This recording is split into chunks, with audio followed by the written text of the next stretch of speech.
Шымылдықты жабамыз.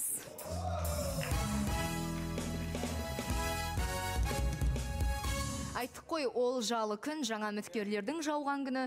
Бұл жолы жігіт.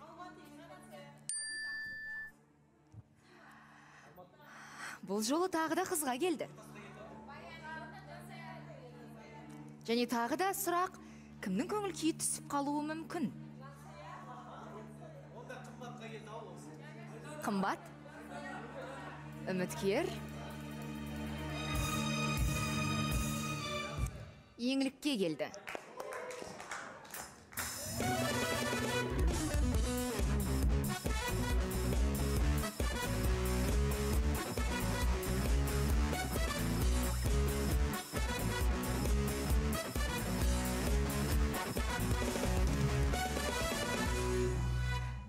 Аяқ киімді шешіп, емін еркін.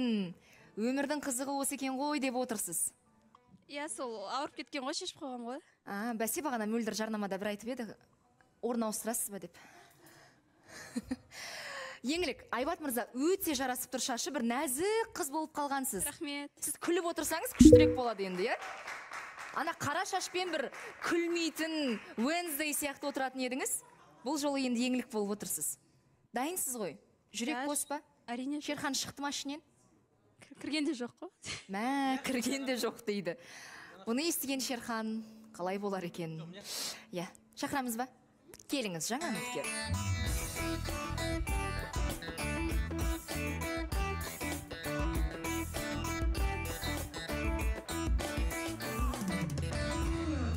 Жайғасыңыз. Саламатсыздар ма? Қош келдіңіз. Қош көрдік. Есіміңіз? Әсет болады есім. Әсет мырза, қош келдіңіз. Жасыңыз? 21-ден. 21-де. Қай жақтан боласыз? Талдықорған қаласынан. Талдықорған қаласынан. Тамаша. Немен айналысасыз, Әсет? Қалай айтсам болады? Жеке бизнес өзімде. Жеке кәсіпкерсіз? Әрине жеке кәсіпкер. Неге еңлік? Қалай айтсам болады? Мінездері, қылықтары өзіме қатты ұнады. Көңілімнен шықты, сол себептен. Мінезі, қылығы көңілімнен шықты дейді. Отбасылы болғансыз, болмағансыз? Жоқ, болған жоқ, осыға дейін. Еңлік, Әсет. Әсет, қош келдіңіз. Мен тыңдап келгеніңізге рахмет. Жалпы алдыңғы эфирлерді көріп пе едіңіз? Қош көрдік, еңлік. Мен алдыңғы эфирлерді көрген жоқпын, бірақ сізді ылғида Instagram сторис арқылы қарап отыратын. Сіз маған жазбап пе едіңіз, случайно? Жоқ, жазбадым. Хорошо. Отбасында қанша адамсыздар? 3. Сіз қаншасыншы? Мен ортаншысымын. Ұл қыз қанша? Бір үлкен әпкем бар, және 2 ұлмыз інім мен. Әпкеңіз тұрмыс құрған ба? Тұрмыс құрған.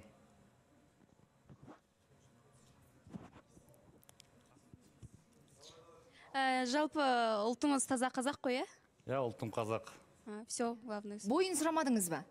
Бой маған бір қатты важны емес. Сұрап көрсеңізші. Бойыңыз қанша? 1.95. Диана ханым, Әсет, қош келдің. Мен айтқым келеді, негізі таңдаудан қателесіп кеткен сияқтысың сен негізінде. Жансаяға келуің керек еді, бойы ұзын жігіт керек деп жүрген. Алмат, не болды саған, еңлікті қызғанып отырсың ба? Алмат, еңлікті қызғанып отырсың ба? Мен арқылы жеткізіп қойдың ғой қызғанышыңды. Санат? Жоқ, мен өзім ойымды айтып ол басқа ештеңе емес. Дұрыс, Алмат өйтіп айтудың қажеті жоқ, негізі үміткер түсіріп, негізі өзінің выборы ғой, өзі таңдап келіп отыр деген сияқты. Ассалаумағалейкум, Әсет, қош келдің. Уағалейкум-ассалам. Санат түсіретінде ештеңе айтқан жоқпын мен, по идее. Жарайды, сенікі дұрыс қоя салайықшы, просто жастар жинамайсың үстінегіші. Просто Әсет қанша уақыт бақылап келетін, еще қылықты дедің, қандай қырларын ұнатып келдің жалпы өзің? Соны айтып берсеңіз. Қандай қырлары дегенде қыр деп айтпай қояйын, мінезін. Мінезі? Тік мінезділігі, шынайлығы. Шынайлығы. Еңлікті айтам, мен болсаң күшті береді ғой деген ма просто. Саяны қызғандырғысы келіп отыр да. Өйткені кеше жаңағы екеуінің таныстығы тоқтаған кезде, негізі Алматыны мен жақсы көремін бұл жігітті негізі өте қатты, бауырым сияқты ғой, маған былай айтады да, Айдана дейді да, өкінемін дейді да, не істедім, не үшін қырсықтым, мынандай қыздан айырылдым дегендей.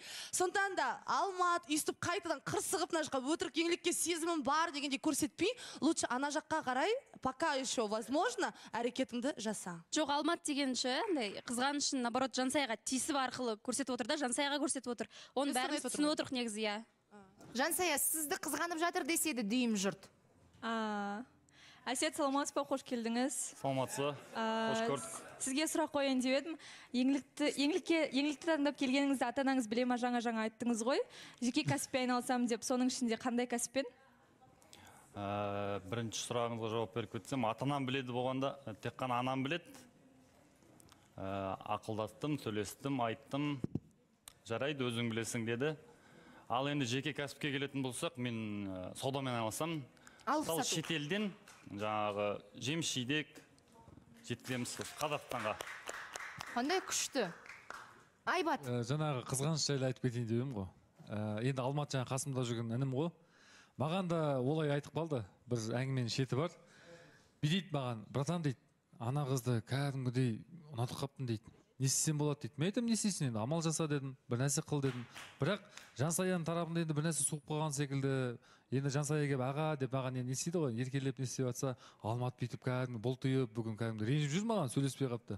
Сондықтан мен де қызғанады жаңағы, өзі бата алып айта алмайды жаңағы Жансаяға ше. Соны айтайын деп едім ғой, мынау Айдана мен Данияр ұқсап үлгі ал деп ше, мысалы. Айдана мен Даниярдан үлгі ал. Қара, текке жүрме, сен шамалы движение жаса ше. Болмайды олай. Босқа жүрме деп айтқым келген ғой.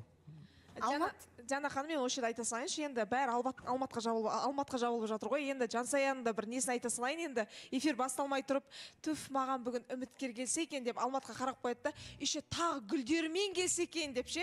Соны Алматтың жынына тию үшін не үшін айтып жатсың деймін да, оны Жансая тағы да қызғандыру үшін айтып жаттың ба ол сөзді? Жоқ, өзімнің талаптарым ғой енді сонда. Жоқ, егер шынымен де бір-бірлеріңе сезімдерің болса, не үшін тоқтатасыздар? Мен сендер мүлдем түсінбеймін.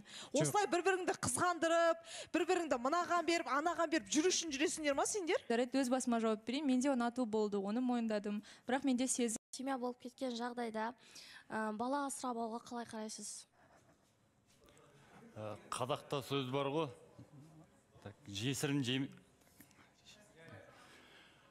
Жесірді жылатпа, жесірді жылатпай жетімді асыратқан балам неміз ғой.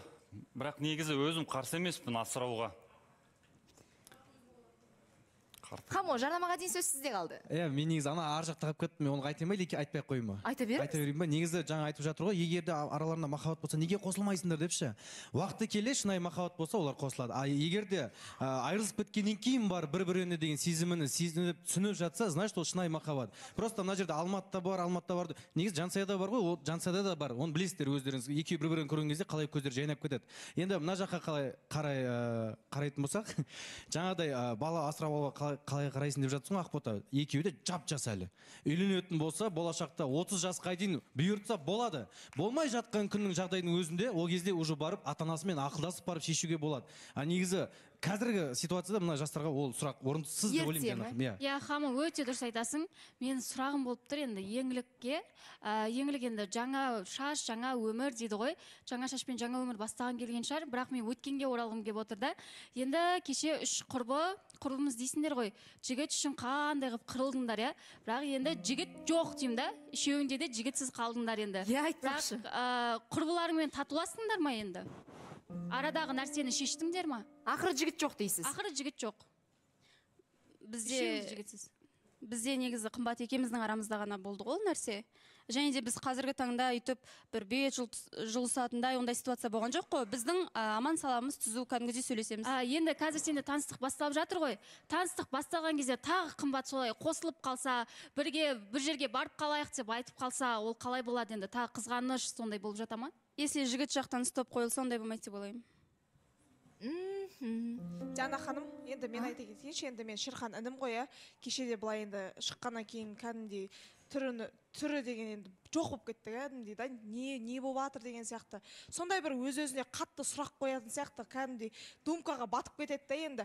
Мен еңлікке айтқым келеді да, еңлік сен айтыватсың ғой Шерханға айттың ғой кеше, сен эфир үшін жасайсың барлығын, сен эфир деп, сен өзің де сол нәрсені қаладың ғой, сен де эфир үшін жүрдің ғой, на то пошло айтатын болсақ Шерханмен мысалы да, олай керек емес те, қазір сен бетің бүлкітпей үміткер қабылдап отырсың ғой, ешқандай да сенде страдание или там кішкене мұңаю деген сияқты ондай жоқ та.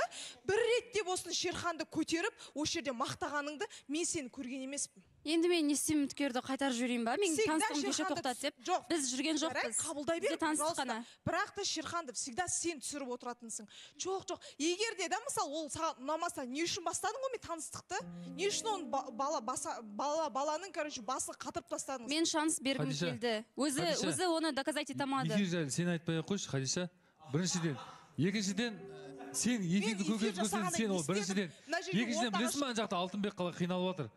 Мысалы да, анау мен Альмира деген бір неміз бар, замандасымыз мысалы звондап маған айтады да, анау не бір коллегамызға не істеп жүргенсіңдер? Анау ақ жасты құшақтап алған кімнің телефон фотосын қарап ше, Хадишаның кәдімгідей қиналып жүр екен да, енді үміткер да бұрынғы ренжіме, бірақ кімге келсек, енілікке келсек, ол енілік ол шынайы сезім болды. Ода шамалы кеше біз мысалы маған келген кезде шаш боятуға біраз әңгімелестік, шетінен былай сұрадым, анасы келді мысалы ше. Сол кезде сұраған кезде айтты, иә менде негізі Айбат аға болып еді, анау мынау, бірақ жігіт өзі шамалы тайғақтау болды деді. Өзінің ініне қарап, сосын барып біреуге сын айтты. Айбат ағатай, сіз айтпай-ақ қойыңызшы Алтынбек мырза туралы да. Сіз олай керек емес айтып. Сіз алдында эфирдің сыртында маған не дедіңіз? Сіз Алтынбек мырза туралы айтпай-ақ қойын. Сіздің қазір жігіттік намысыңызды мен мына жерде төмен түсіргім келіп тұрған жоқ. Мен оны даже Алтынбек мырзаға айтуға ұялдым, Диана ханым. Енді келіп алып сен маған, мен Алтынбекті аяп отырмын. Ойбай жанашырым, абам керек емес. Өтірік маска киюдің қажет жоқ. Мен всегда по-факту қоямын. Айтып отырмын. Сіз қазір мына жерде айтатын орныңыз емес. Алтынбек екеуміздің арамыздағы әңгіме ол. Хадиша, сенің бұл жерде неге маған айтасыз соны? Не үшін жарияға жар салып? Маған не үшін